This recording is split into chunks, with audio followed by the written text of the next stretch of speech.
सभी दोस्तों को मेरा प्यार भरा नमस्कार। मेरा नाम है सत्येंद्र कुमार। कहानियाँ सुनाता हूँ। तो दोस्तों आ जाइए कहानी शुरू करते हैं। कर्मों का फल। मुझे हमेशा आदमियों के परखने की सनक रही है और अनुभव के आधार पर कह सकता हूँ कि यह अध्ययन जितना मनोरंजक, शिक्षाप्रद और उद्यानों से भरा हुआ है, उतना शायद और कोई अध्ययन न होगा। लेकिन अपने दोस्त लाला साईं दयाल से बहुत अरसे तक दोस्ती और बेतकल्लुफ़ी के संबंध रहने पर भी मुझे उनकी था न मिली। मुझे ऐसे दुर्लभ शरीर में ज्ञानियों की सी शांति और संतोष देखकर आश्चर्य होता है, जो एक नाजुक पौधे की तरह मुसीबतों के झोंकों में भी अचल और अटल रहता है। ज्यों वह बहुत ही मामूली दर्जे का आदमी था, जिसमें मानव कमजोरियों की कमी न थी। वह वादे बहुत करता था, लेकिन उन्हें पूरा करने की जरूरत नहीं समझता था। वह मिथ्याभाषी न हो, लेकिन सच्चा भी न था। बेमुरव्वत न हो, लेकिन उसकी मुरव्वत छिपी रहती थी। उसे अपने कर्तव्य पर पाबंद रखने के लिए दबाव और निगरानी की जरूरत थी। किफायतसारी के उसूलों से बेखबर, मेहनत से जी चुराने वाला, उसूलों का कमजोर एक ढीला ढाला मामूली आदमी था।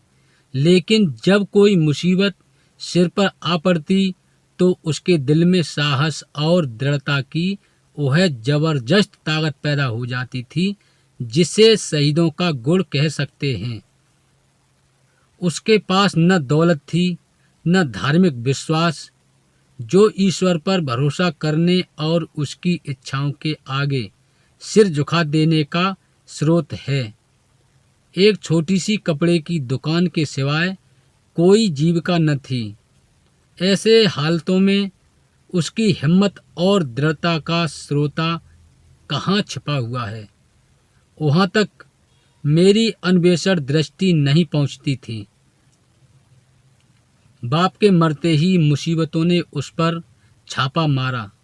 कुछ थोड़ा सा कर्ज विरासत में मिला, जिसमें बराबर बढ़ते रहने की आश्चर्यजनक शक्ति छिपी हुई थी। बेचारे ने अभी बरसी से छुटकारा नहीं पाया था कि महाजन ने नालिश की और अदालत के तिलस्मी अहाते में पहुंचते ही यह छोटी सी हस्ती एक तरह फूटी, जिस तरह मशक फलती है।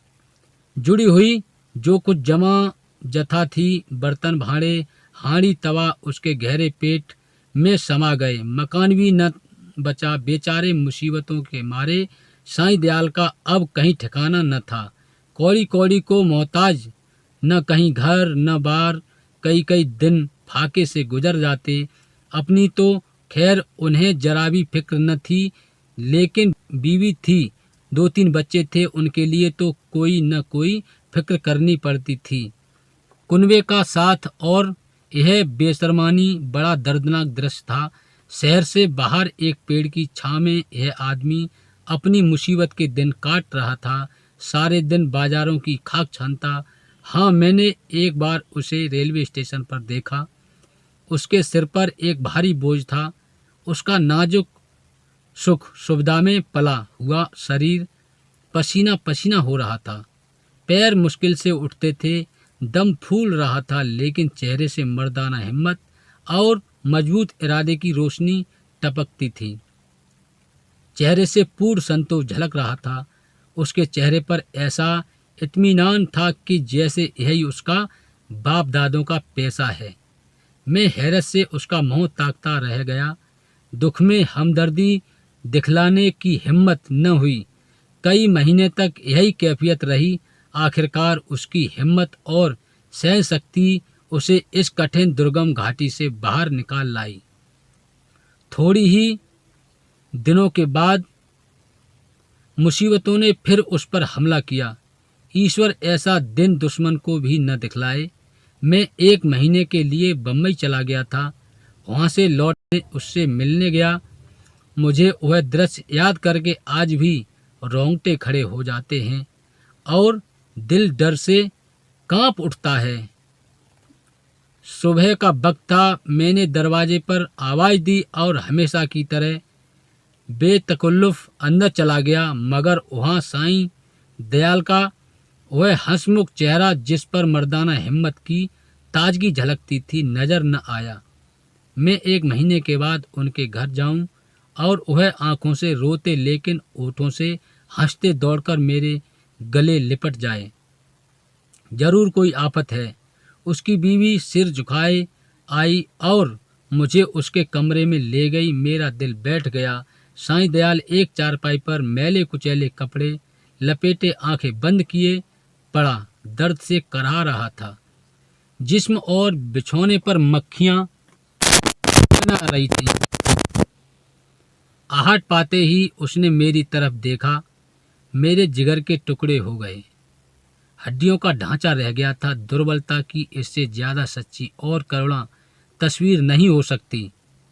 उसकी बीवी ने मेरी तरफ निराशा भरी आंखों से देखा।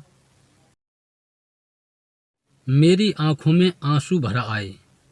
उस सिमटे हुए ढांचे में बीमारी को भी मुश्किल से जगह मिलती होगी। जिंदगी का क्या जिक्र। आखिर मैंने धीरे पुकारा। आवाज सुनते ही वह बड़ी बड़ी आंखें खुल गईं, लेकिन उनमें पीड़ा और शोक के आंसू न थे। संतोष और ईश्वर पर भरोसे की रोशनी थी। और वह पीला चेहरा और वह गंभीर संतोष का मौन चित्र, वह संतोषमय संकल्प की संजीव स्मृति, उसके पीलेपन में मर्दाना हिम्मत की लाली झलकती थी। मैं उसकी सूरत देखकर घबरा गया। क्या यह बुझते हुए चिराग की आखिरी झलक तो नहीं है? मेरी सहमी हुई सूरत देखकर वह मुस्कुराया और बहुत धीमी आवाज में बोला, तुम ऐसे उदास क्यों हो? यह सब मेरे कर्मों का फल है। मगर कुछ अजब बदकिस्मत आदमी था।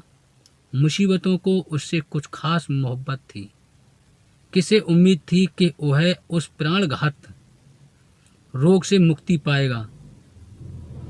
डॉक्टरों ने भी जवाब दे दिया था। मौत के मुंह से निकल आया। अगर भविष्य का जरा भी ज्ञान होता तो सबसे पहले उसे जहर दे देता। और उस शोकपूर्ण घटना को याद करके कलेजा मुंह को आता है। धिक्कार है इस जिंदगी पर कि बाप अपनी आंखों से अपने इकलौते बेटे का शोक देखे। कैसा हंसमुख, कैसा खूबसूरत होनहार लड़का था। कैसा सुशील, कैसा मधुरभाषी। जालिम मौत ने उसे छांट लिया। प्लेग की दुहाई मची हुई थी। शाम को गिल्टी निकली और सुबह को कैसी मनहूस अशुभ सुबह थी। वह जिंदगी सवेरे के चिराग की तरह बुझ गई। मैं उस वक्त उस बच्चे के पास बैठा हुआ था और साईं दयाल दीवार का सहारा लिए हुए खामोश आसमान की तरफ देखता था। मेरी और उसकी आंखें के सामने जालिम और बेरहम मौत ने उस बच्चे को हमारी गोद से छीन लिया। मैं रोते हुए साईं दयाल के गले से लिपट गया। सारे घर में कोहराम मचा हुआ था। बेचारी माँ पछाड़े खा रही थी। बहनें दौड़ दौड़कर भाई की लाश से लिपटती थीं और जरा देर के लिए ईर्ष्या ने भी संवेदना के आगे सिर झुका दिया था। मोहल्ले की औरतों को आंसू बहाने के लिए दिल पर जोर डालने की जरूरत न थी। जब मेरे आंसू थमे तो मैंने साईं दयाल की तरफ देखा। आंखों में तो आंसू भरे हुए थे और संतोष का आंखों पर कोई बस नहीं, लेकिन चेहरे पर मर्दाना दृढ़ता और समर्पण का रंग स्पष्ट था। इस दुख की बाढ़ और तूफानों में भी शांति की नैया उसके दिल को डूबने से बचाए हुए थी। इस दृश्य ने मुझे चकित नहीं स्तंभित कर दिया। संभावनाओं की सीमाएं कितनी ही व्यापक हों, ऐसी हृदय द्रावक स्थिति में होश हवास और इत्मीनान को कायम रखना उन सीमाओं से परे है। लेकिन इस दृष्टि से साईं दयाल मानव नहीं अतिमानव था। मैंने रोते हुए कहा, भाई साहब, अब संतोष की परीक्षा का अवसर है। उसने दृढ़ता से उत्तर दिया, हाँ, यह कर्मों का फल है। मैं एक बार फिर भौचक होकर उसका मुंह ताकते लगा, लेकिन साईं दयाल का यह तपस्वी जैसा धैर्य और ईश्वर इच्छा पर भरोसा अपनी आंखों से देखने पर भी मेरे दिल में संदेह बाकी थे। मुमकिन है जब तक चोट ताजी है सब्र का बांध कायम रहे, लेकिन उसकी बुनियादें हिल गई हैं, उसमें दरारें पड़ गई हैं। वह अब ज्यादा देर तक दुख और शोक की लहरों का मुकाबला नहीं कर सकता। क्या संसार की कोई दुर्घटना इतनी हृदय द्रावक, इतनी निर्मम, इतनी कठोर हो सकती है? संतोष और दृढ़ता, धैर्य और ईश्वर पर भरोसा, यह सब उस आंधी के समान घास फूस से ज्यादा नहीं। धार्मिक विश्वास तो क्या, अध्यात्म तक उसके सामने सिर झुका देता है। उसके झोंके आस्था और निष्ठा की जड़ें हिला देते हैं। लेकिन मेरा अनुमान गलत निकला। साईं दयाल ने धीरज को हाथ से न जाने दिया। वह बदसूरत जिंदगी के कामों में लग गया। दोस्तों की मुलाकातें और नदी के किनारे की सैर और तफरीह और मेलों की चहल पहल, इन दिलचस्पियों में उसके दिल को खींचने की ताकत अब भी बाकी थी। मैं उसकी एक एक क्रिया को, एक एक बात को गौर से देखता और पढ़ता। मैंने दोस्ती के नियम कायदों को भुलाकर उसे उस हालत में देखा जहां उसके विचारों के सिवा और कोई न था। लेकिन उस हालत में भी उसके चेहरे पर वही पुरुषोचित धैर्य था और शिकवे शिकायत का एक शब्द भी उसकी जबान पर नहीं आया। इसी बीच मेरी छोटी लड़की चंद्रमुखी निमोनिया की भेंट चढ़ गई। दिन के धंधे से फुर्सत पाकर जब मैं घर पर आता और उसे प्यार से गोद में उठा लेता, तो मेरे हृदय को जो आनंद और आत्मिक शक्ति मिलती थी, उसे शब्दों में नहीं व्यक्त कर सकता। उसकी अदाएं सिर्फ दिल को लुभाने वाली नहीं, गम को भुलाने वाली हैं। जिस वक्त वह ठुमक कर मेरी गोद में आती तो मुझे तीनों लोक की संपत्ति मिल जाती थी। उसकी शरारतें कितनी मनमोहक थीं। अब हुक्के में मजा नहीं रहा, कोई चिलम को गिराने वाला नहीं, खाने में मजा नहीं आता, कोई थाली के पास बैठा हुआ उस पर हमला करने वाला नहीं। मैं उसकी लाश को गोद में लिए बिलक बिलक कर रो रहा था। यही जी चाहता था कि अपनी जिंदगी का खात्मा कर दूं। एकाएक मैंने साईं दयाल को आते देखा।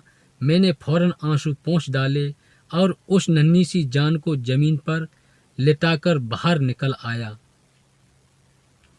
उस धैर्य और संतोष के देवता ने मेरी तरफ संवेदनशील की आंखों से देखा और मेरे गले से लिपटकर रोने लगा।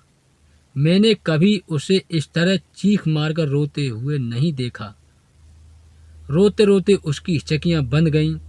बेचैनी से बेसुध और बेहाल हो गया।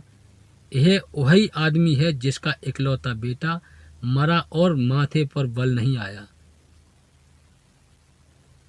यह काया पलट क्यों? इस शोकपूर्ण घटना के कई दिन बाद, जबकि दुखी दिल संभलने लगा, एक रोज हम दोनों नदी की सैर को गए। शाम का वक्त था। नदी कहीं सुनहरी, कहीं नीली, कहीं काली, किसी थके हुए मुसाफिर की तरह धीरे धीरे बह रही थी। हम दूर जाकर एक टीले पर बैठ गए, लेकिन बातचीत करने को जी न चाहता था। नदी के मौन प्रवाह ने हमको भी अपने विचारों में डुबो दिया। नदी की लहरें विचारों की लहरों को पैदा कर देती हैं। मुझे ऐसा मालूम हुआ कि प्यारी चंद्रमुखी लहरों की गोद में बैठी मुस्कुरा रही है। मैं चौंक पड़ा और अपने आंसुओं को छिपाने के लिए नदी में मुंह धोने लगा। साईं दयाल ने कहा, भाई साहब, दिल को मजबूत करो, इस तरह कुढ़ोगे तो जरूर बीमार हो जाओगे। मैंने जवाब दिया, ईश्वर ने जितना संयम तुम्हें दिया है उसमें से थोड़ा सा मुझे भी दे दो। मेरे दिल में इतनी ताकत कहाँ। साईं दयाल मुस्कुराकर मेरी तरफ ताकने लगे। मैंने उसी सिलसिले में कहा, किताबों में तो दृढ़ता और संतोष की बहुत सी कहानियां पढ़ी हैं, मगर सच मानो कि तुम जैसा दृढ़ कठिनाइयों में सीधा खड़ा रहने वाला आदमी आज तक मेरी नज़र से नहीं गुजरा। तुम जानते हो कि मुझे मानव स्वभाव के अध्ययन का हमेशा से शौक है, लेकिन मेरे अनुभव में तुम अपनी तरह के अकेले आदमी हो। मैं यह न मानूंगा कि तुम्हारे दिल में दर्द और घुलावट नहीं है। उसे मैं अपनी आंखों से देख चुका हूँ। फिर इस ज्ञानियों जैसे संतोष और शांति का रहस्य तुमने कहाँ छिपा रखा है? तुम्हें इस समय यह रहस्य मुझसे कहना पड़ेगा। साईं दयाल कुछ सोच विचार में पड़ गया और जमीन की तरफ ताकते हुए बोला, यह कोई रहस्य नहीं, मेरे कर्मों का फल है। यह वाक्य मैंने चौथी बार उसकी जबान से सुना और बोला, जिन कर्मों का फल ऐसा शक्तिदायक है, उन कर्मों की मुझे भी कुछ दीक्षा दो। मैं ऐसे फलों से क्यों वंचित रहूं? साईं दयाल ने व्यथापूर्ण स्वर में कहा, ईश्वर न करे कि तुम ऐसा कर्म करो और तुम्हारी जिंदगी पर उसका काला दाग लगे। मैंने जो कुछ किया है वह मुझे ऐसा लज्जाजनक और ऐसा घृणित मालूम होता है कि उसकी मुझे जो कुछ सजा मिले मैं उसे खुशी के साथ झेलने को तैयार हूँ। और मैंने एक ऐसे पवित्र खानदान को, जहाँ मेरा विश्वास और मेरी प्रतिष्ठा थी, अपनी वासनाओं की गंदगी में लिथेड़ा, और एक ऐसे पवित्र हृदय को जिसमें मोहब्बत का दर्द था, जो सौंदर्य वाटिका की एक अनोखी खिली हुई कली थी और सच्चाई थी। उस पवित्र हृदय में मैंने पाप और विश्वासघात का बीज हमेशा के लिए बो दिया। यह पाप है जो मुझसे हुआ है, और उसका पल्ला उन मुसीबतों से बहुत भारी है जो मेरे ऊपर अब तक पड़ी है या आगे चलकर पड़ेगी। कोई सजा, कोई दुख, कोई क्षति उसका प्रायश्चित नहीं कर सकती। मैंने सपने में भी न सोचा था कि साईं दयाल अपने विश्वासों में इतना दृढ़ है। पाप हर आदमी से होते हैं। हमारा मानव जीवन पापों की एक लंबी सूची है। वह कौन सा दामन है जिस पर यह काले दाग न हो? लेकिन कितने ऐसे आदमी हैं जो अपने कर्मों की सजाओं को इस तरह उदारता पूर्वक मुस्कुराते हुए झेलने के लिए तैयार हों। हम आग में कूदते हैं लेकिन जलने के लिए तैयार नहीं होते। मैं साईं दयाल को हमेशा इज्जत की निगाह से देखता हूँ। इन बातों को सुनकर मेरी नज़रों उसकी इज्जत तिगुनी हो गई। एक मामूली दुकानदार आदमी के सीने में एक फकीर का दिल छिपा हुआ था, जिसमें ज्ञान की ज्योति चमकती थी। मैंने उसकी तरफ श्रद्धापूर्ण आंखों से देखा और उसके गले से लिपटकर बोला, साईं दयाल, अब तक मैं तुम्हें एक दृढ़ स्वभाव का आदमी समझता था, लेकिन आज मालूम हुआ कि तुम उन पवित्र आत्माओं में हो जिनका आश्रय संसार के लिए वरदान है।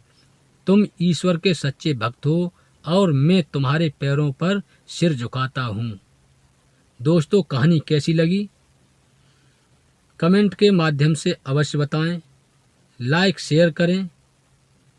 अगर आपने चैनल को सब्सक्राइब नहीं किया है तो मेरे प्यारे दोस्तों, चैनल को सब्सक्राइब जरूर करें। धन्यवाद।